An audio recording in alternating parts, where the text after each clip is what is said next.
Hello students, आज इस video में हम चैप्टर 1 इंटीजर्स एक्सरसाइज 1.3 से क्वेश्चन नंबर 8 और 9 सोल्व करेंगे।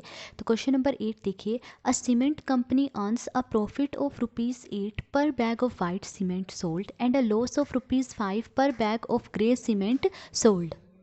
इसमें कहा गया है कि एक सीमेंट कंपनी को वाइट सीमेंट के एक बैग को बेचने पर ₹8 का प्रॉफिट होता है, ठीक है, और ग्रे सीमेंट का एक बैग बेचने पर ₹5 का लॉस होता है।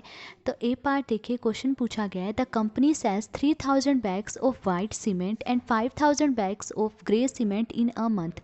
कि कंपनी जो है एक मंथ यानी एक महीने में वाइट सीमेंट के 3000 बैग्स बेचती है और ग्रे सीमेंट के 5000 बैग्स बेचती है। व्हाट इज़ इट्स प्रॉफिट और लॉस? तो बताइए कंपनी को कितना प्रॉफिट या लॉस हुआ।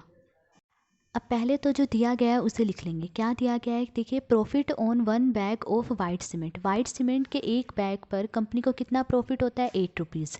Loss on 1 bag of grey cement, और ग्रे सीमेंट के एक बैग को बेचने पर कंपनी को कितना लॉस हो रहा है? ₹5 का लॉस हो रहा है, ठीक है। जो दिया गया है वो हमने यहाँ पे लिख लिया। अब क्वेश्चन में दिया गया है कि कंपनी वाइट सीमेंट के 3000 बैग्स बेचती है। तो पहले हम ये पता करेंगे कि वाइट सीमेंट के इन 3000 बैग्स पर कंपनी को कितना प्रॉफिट हुआ।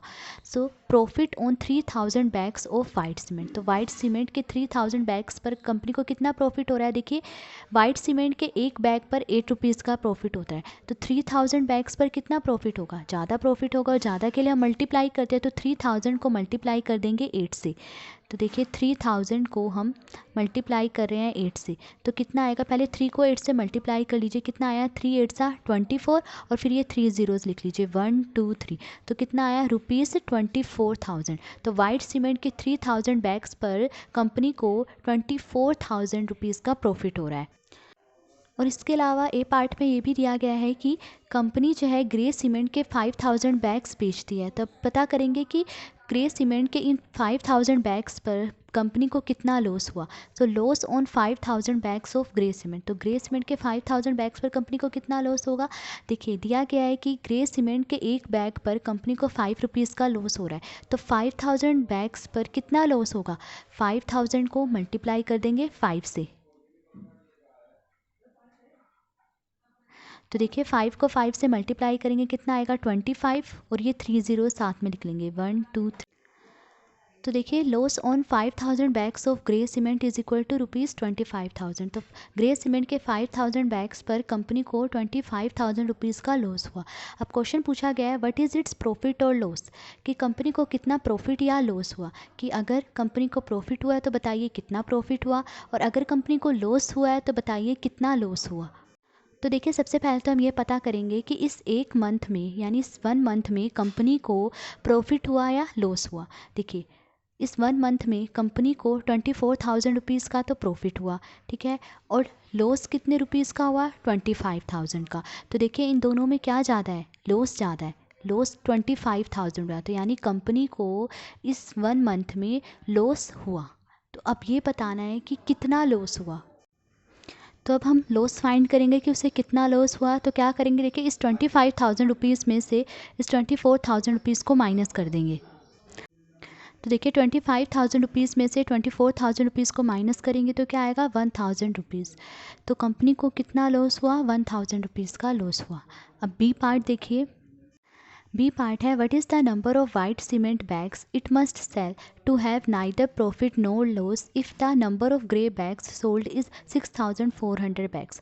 कहा गया है कि अगर कंपनी 6,400 ग्रे बैग्स बेचती है तो उसे वाइट सीमेंट के कितने बैग्स बेचने होंगे ताकि उसे ना तो प्रॉफिट हो और ना ही लॉस हो।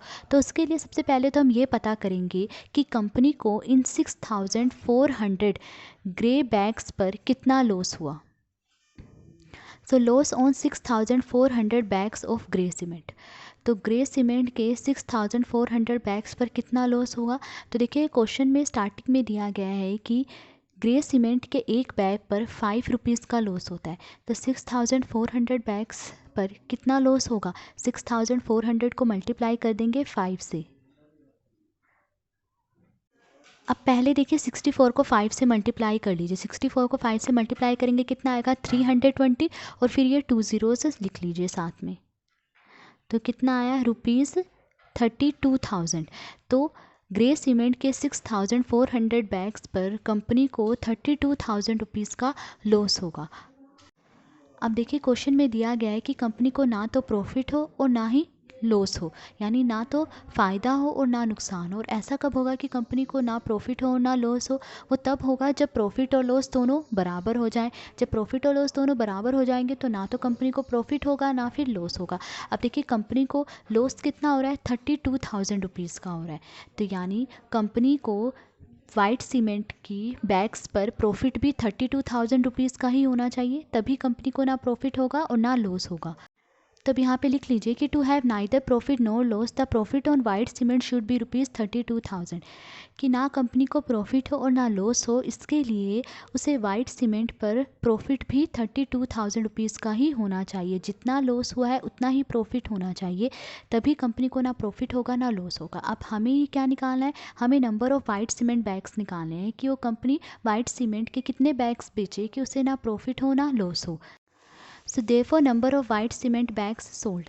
तो अब हम यहाँ पर वाइट सीमेंट बैग्स की बेचे गए नंबर पता करेंगे कि कितने वाइट सीमेंट बैग्स बेचे गए। तो देखिए यहाँ पर दिया गया है कि वाइट सीमेंट बैग्स पर कितना प्रॉफिट होता है 32,000 रुपीज़ का प्रॉफिट होता है।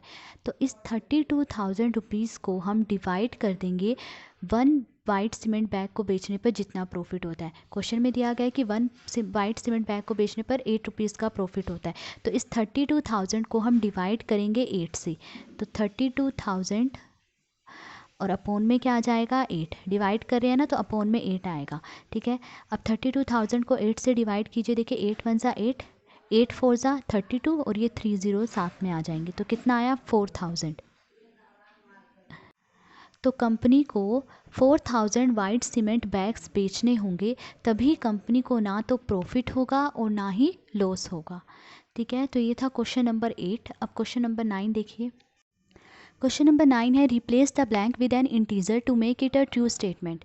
इस क्वेश्चन में देखिए हमें कुछ स्टेटमेंट दी गई है और इनमें ये ब्लैंक स्पेस है।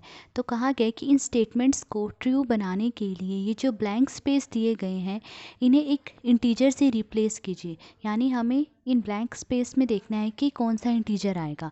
तो देखिए ए पार्ट दिया गया है -3 into dash is equal to 27। तो हमें यहाँ पे देखना है कि -3 को हम किस इंटीजर से मल्टीप्लाई करें कि मल्टीप्लाई करने पे 27 आ जाए। अब देखिए हमें इस ब्लैंक स्पेस की वैल्यू निकालनी है, तो इसे हम यहीं रहने देंगे। ठीक है, और ये जो -3 मल्टीप्लाई में है इसे हम इक्वल टू के इस तरफ ले आएंगे। अब देखिए -3 यहाँ मल्टीप्लाई में है, जब इक्वल टू के इस तरफ आएगा तो ये 27 के अपोन में आ जाएगा। 27 के अपोन में क्या आ जाएगा -3 आ जाएगा। ठीक है, अब देखिए 3 1 ज़ा 3, 3 9 ज़ा 27, तो क्या आया -9।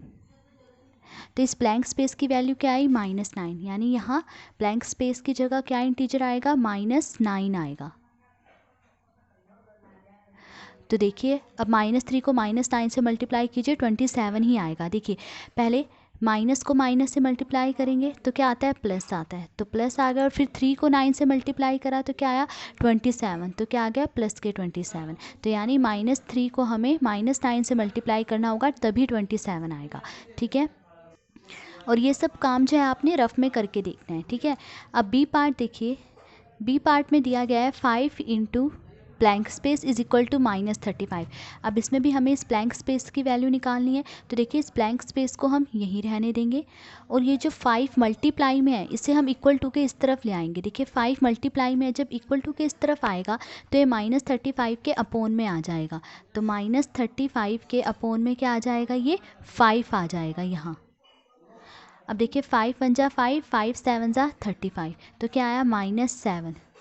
तो इस ब्लैंक स्पेस की वैल्यू क्या आई -7, यानी यहाँ ब्लैंक स्पेस की जगह कौन सा इंटीजर आएगा -7 आएगा। अब देखिए 5 को -7 से मल्टीप्लाई करके देख लीजिए -35 ही आएगा। पहले साइन की तरफ ध्यान दीजिए। देखिए 5 प्लस का है और 7 माइनस का है, प्लस को माइनस से मल्टीप्लाई करते तो क्या आता है माइनस, और 5 को 7 से मल्टीप्लाई करा तो क्या आया 35, तो आ गया ना -35। तो यानी यहाँ ब्लैंक स्पेस की वैल्यू क्या आई -7। अब सी पार्ट देखिए। अब सी पार्ट हमें ये दिया गया है blank space into -8 is equal to -56। तो अब हमें यहाँ पे देखना है कि -8 को हम किस इंटीजर से मल्टीप्लाई करें कि मल्टीप्लाई करने पे -56 आ जाए। तो हमें इस ब्लैंक स्पेस की वैल्यू निकालनी है। तो देखिए इसे तो हम यहीं रहने देंगे, ठीक है। और ये जो -8 यहाँ मल्टीप्लाई में है, इसे हम इक्वल टू के दूसरी तरफ ले जाएंगे। तो देखिए -8 मल्टीप्लाई में है, जब इक्वल टू के दूसरी तरफ लाएंगे तो ये -8 इस -56 के अपोन में आ जाएगा। तो -56 के अपोन में क्या आ जाएगा, -8। देखिए माइनस से माइनस कैंसिल हो गया, 8 वन ज़ा 8, 8 7 ज़ा 56। तो इस ब्लैंक स्पेस की वैल्यू क्या आई, 7। तो यानी यहाँ क्या आएगा, 7 आएगा।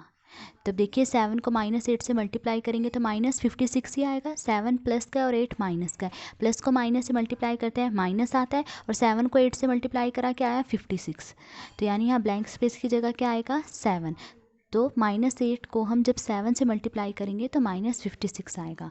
अब डी पार्ट देखिए, डी पार्ट में दिया गया है blank space into -12 is equal to 132। तो हमें देखना है कि -12 को हम यहाँ किस इंटीजर से मल्टीप्लाई करें कि मल्टीप्लाई करने पर 132 आ जाए। तो हमें इस ब्लैंक स्पेस की वैल्यू पता करनी है कि यहाँ क्या आएगा। तो देखिए ब्लैंक स्पेस को हम यहीं रहने देंगे, ठीक है। और ये जो -12 मल्टीप्लाई में है, हम इसे इक्वल टू के यहाँ दूसरी तरफ ले जाएंगे। तो देखिए -12 मल्टीप्लाई में है, जब इक्वल टू के दूसरी तरफ आएगा तो ये 132 के अपोन में आ जाएगा। तो 132 के अपोन में क्या आएगा, ये -12 आएगा। अब देखिए 132 और 12 ये दोनों 12 से डिवाइड हो जाते हैं, 12 वन ज़ा 12, और 132 को 12 से डिवाइड करेंगे तो क्या आएगा, 12 वन ज़ा 12, फिर 12 वन ज़ा 12, 11 आया, ठीक है। और ये माइनस का साइन भी है साथ में, तो क्या आ गया, -11। तो इस ब्लैंक स्पेस की वैल्यू क्या आई, -11। यानी यहाँ क्या आएगा, इस ब्लैंक स्पेस की जगह -11 आएगा। तो देखिए जब -11 को -12 से मल्टीप्लाई करेंगे तो 132 ही आएगा।